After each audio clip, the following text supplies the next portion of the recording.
Chapter 5. The King's Musketeers and the Cardinal's Guards. Since D'Artagnan knew no one in Paris, he went to his rendezvous with Athos without taking any seconds, having decided to accept those chosen by his adversary. He had also decided that he would apologize to him as earnestly as possible, short of showing weakness, because he was afraid that if the duel took place, it would have the result that could always be expected when a young and vigorous man fought an adversary weakened by a wound. If he lost, he would double his adversary's triumph. If he won, he would be accused of having taken an unfair advantage. Unless we have failed to depict our hero accurately, the reader has by now noticed that D'Artagnan was no ordinary man. Although he kept repeating to himself that his death was inevitable, he did not resign himself to it as someone less courageous and sensible might have done in his place. When he had reflected on the different characters of the men he was about to fight, he began to see his situation more clearly. He liked Athos's lordly manner and austere expression, and he hoped that by apologizing to him he could make him his friend. The shoulder belt incident gave him a hold over Porthos, because they both know that if he was not killed, he could make Porthos look thoroughly ridiculous by telling the story everywhere with all the proper dramatic effects. As for the hypocritical Aramis, he was not greatly afraid of him. If he got as far as the duel with him, he expected to kill him, or at least spoil the good looks he was so proud of by striking at his face, as Caesar had advised Pompey's soldiers to do. D'Artagnan's determination was fortified by what his father had told him, that he must not tolerate the slightest affront from anyone but the king and the cardinal. He therefore walked swiftly towards Cardinal Monastery, a windowless building bordered by barren fields that, like the Pro clerks, often served as a dueling ground for men who had no time to waste. When D'Artagnan came within sight of the small field beside the monastery, Athos, who had been waiting only 5 minutes, and the clock was striking noon. He was exactly on time. Not even the most vigorous judge of dueling conduct could find fault with him. Athos, who was still in great pain from his wound, even though it had just been dressed again by Monsieur de Treville's doctor, was sitting on a stone and waiting for his adversary with the air of calm dignity that never left him. As soon as he saw D'Artagnan, he stood up and politely took a few steps towards him. D'Artagnan approached him with his hat in his hand, dragging his feather on the ground. "Sir," said Athos, "I've asked 2 of my friends to act as my seconds, but they haven't come yet. I'm surprised that they're late. It's not like them." "I have no seconds, sir," replied D'Artagnan, "because I arrived in Paris only yesterday, and I don't yet know anyone here except Monsieur de Treville. I was recommended to him by my father, who has the honor of being his friend." Athos thought for a moment. "So you don't know anyone but Monsieur de Treville?" he asked. "That's right." If you should die in this duel," said Athos, speaking half to himself and half to D'Artagnan, "I'll seem like a child killer." "I don't think so, sir," D'Artagnan said with a bow that did not lack dignity, "since you're doing me the honor of crossing swords with me when you have a wound that must be seriously hindering you." "Yes, it does. I must say that you caused me great pain this morning, but I'll use my left hand, as I usually do in such circumstances. Don't think I'm giving you an advantage, though, because I can fence equally well with either hand. There is even a disadvantage for you. A left-handed opponent can be very bothersome if you're not prepared for it. I'm sorry I didn't tell you about it sooner." "I'm grateful to you for your courtesy," said D'Artagnan, bowing again. "You embarrass me. Let's change the subject. Oh, my shoulder. The pain has been much worse ever since you ran into me." "With your permission," D'Artagnan began timidly, "I have a miraculous ointment for wounds. It was given to me by my mother, and I've used it for myself." "Well, I'm sure it will heal your wound in less than 3 days, and 3 days from now, when you've recovered, I'll still regard it as a great honor to give you your satisfaction."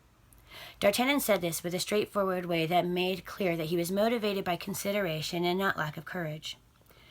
There's a suggestion that pleases me," said Athos. "Not that I accept it, but it shows that you have a noble heart, and that's how knights in the time of Charlemagne spoke and acted, and we should all try to follow their example.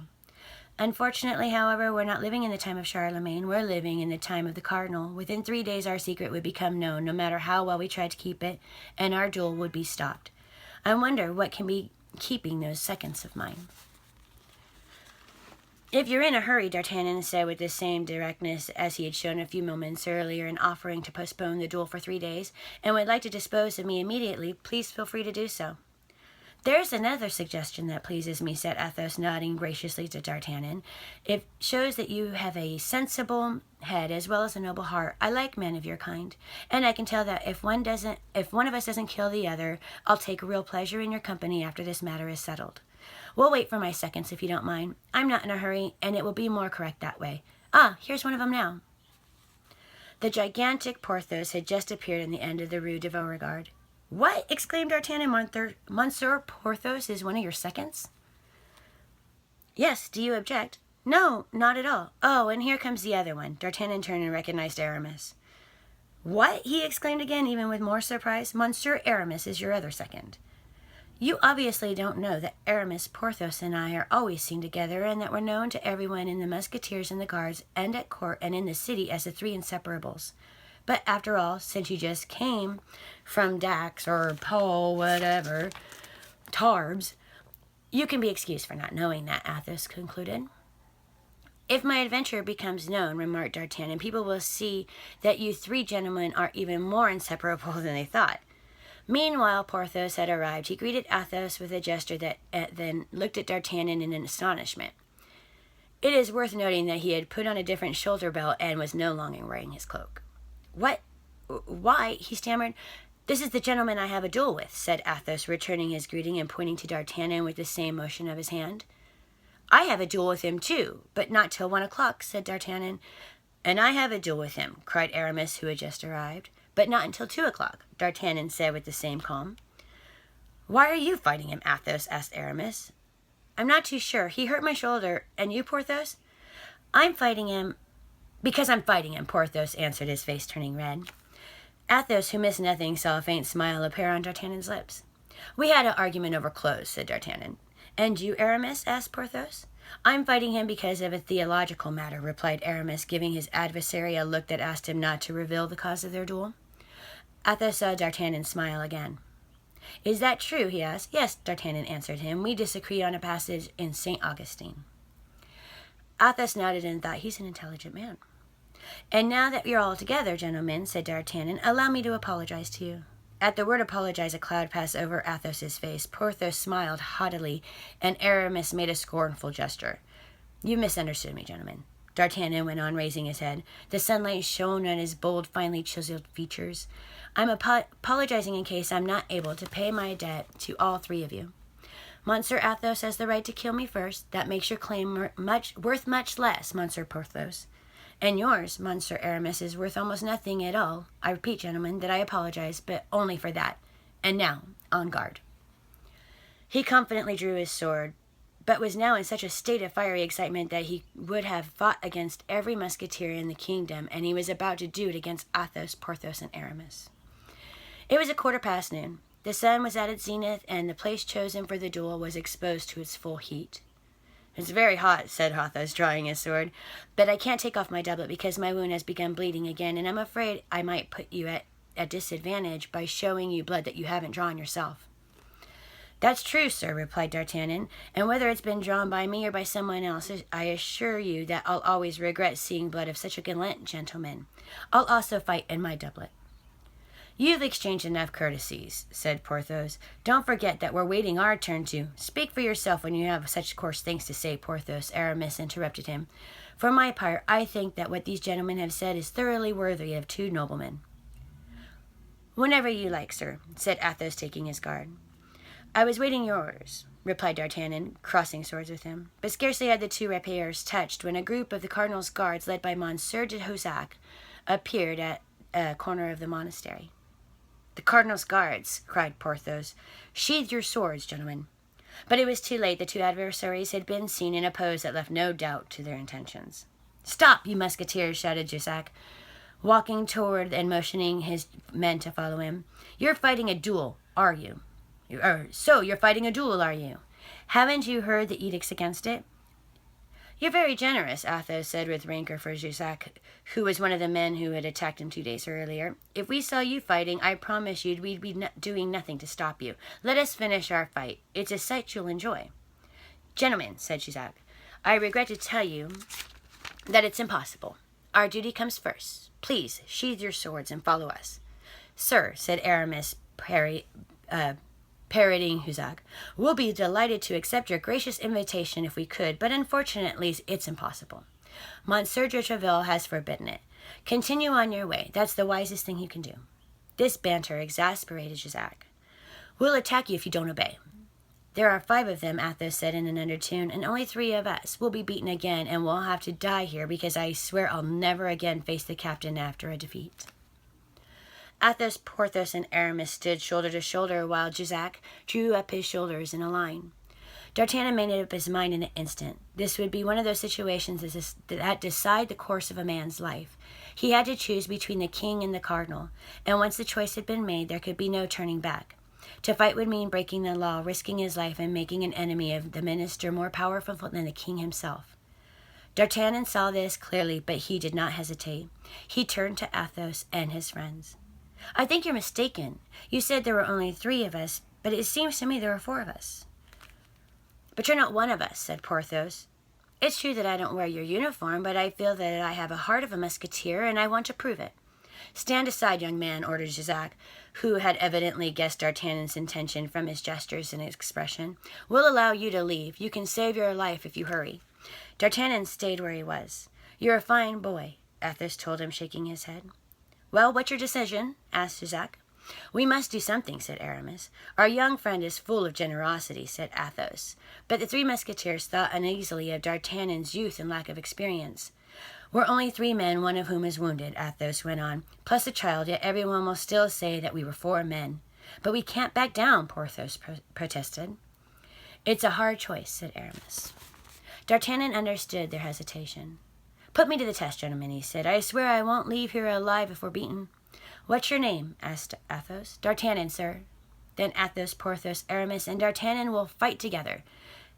"Haven't you decided yet, gentlemen?" Jussac called out again. "Yes, we have," answered Athos. "And what have you decided?" "That we're going to have the honor of charging you," said Athos, raising his hat with one hand and drawing a sword with the other. "So you're going to resist?" "Does that surprise you?" The 9 men joined battle furiously but methodically. Athos took a man named Cahusac, one of the cardinal's favorites. Porthos had Biscarat, and Aramis had to deal with 2 adversaries at once. As for D'Artagnan, he was face to face with Jussac himself. His heart was pounding wildly in his chest, not from fear. He had no trace of it, thank God, but from a powerful desire to prove himself worthy of his companions. He fought like an enraged tiger, constantly circling his adversary, changing his stance and shifting his ground. Jussac loved fighting, and he had done a great deal of it, but he was hard-pressed to defend himself against this nimble adversary who kept departing from the established rules and seemed to attack from all directions at once, yet parried like a man who had the greatest respect for his own skin. Jussac finally abandoned him. Furious at being held in check by someone he had regarded as a child, he lost his head and began making mistakes. D'Artagnan, who lacked practice but was solidly grounded in theory, fought with even greater agility, wanting to finish him off. Jussac made a full lunge at him, but D'Artagnan parried, and while Jussac was recovering his balance, slipped under his sword like a snake and ran him through. Jussac fell to the ground and lay still. D'Artagnan anxiously glanced over the battlefield. Aramis had already killed one of his adversaries. The other was pressing hard, but Aramis was in good condition and still able to defend himself. Biscarat and Porthos had just wounded each other, and simultaneously. Porthos had received a thrust in the arm, Biscarat one in the thigh, but since neither one was serious, they were now fighting all the more ferociously. Athos had been wounded again by Cahusac and was turning still paler. Fighting with his left hand, he had not retreated an inch. The dueling code of the time permitted D'Artagnan to come to someone's aid. While he was trying to decide which of his companions needed him most, Athos' eyes briefly met his. His glance was eloquent. He would rather have died than call for help, but he could ask for it with his eyes. D'Artagnan understood and rushed at Cahusac from the side, shouting, "On guard, before I kill you." Cahusac turned to face him. The diversion came not a moment too soon for Athos, who had been sustained only by his vast courage. He fell to one knee. "Don't kill him," he cried out to D'Artagnan. "I've got an old score to settle with him when my wounds have healed. Just disarm him." "Good, very good." Athos had seen Cahusac's sword fly 20 paces away. Cahusac and D'Artagnan raced toward it, one to pick it up, the other to prevent him. D'Artagnan was quicker. He reached it first and put his foot on it. Cahusac ran over to the guard who had been killed by Aramis, snatched up his rapier, and tried to return to D'Artagnan, but he was blocked by Athos, who had regained some of his strength during the pause D'Artagnan had given him and now wanted to resume fighting, for fear that D'Artagnan might kill his enemy. D'Artagnan realized that he would offend Athos if he tried to interfere. A few seconds later, Cahusac fell with his throat pierced by Athos's sword. At the same moment, Aramis pressed the point of his sword to the chest of the fallen adversary and forced him to ask for mercy. Porthos and Biscarat had remained. Porthos was jeering at Biscarat, sarcastically asking him what time it was and congratulating him on his brother's having been given a command of a company in the Navarre regiment, but his mockery gained him nothing. Biscarat was one of those men of iron who fall only when they are dead. Time was pressing. The watch might arrive at any moment and arrest all the combatants, wounded or not, royalists or cardinalists.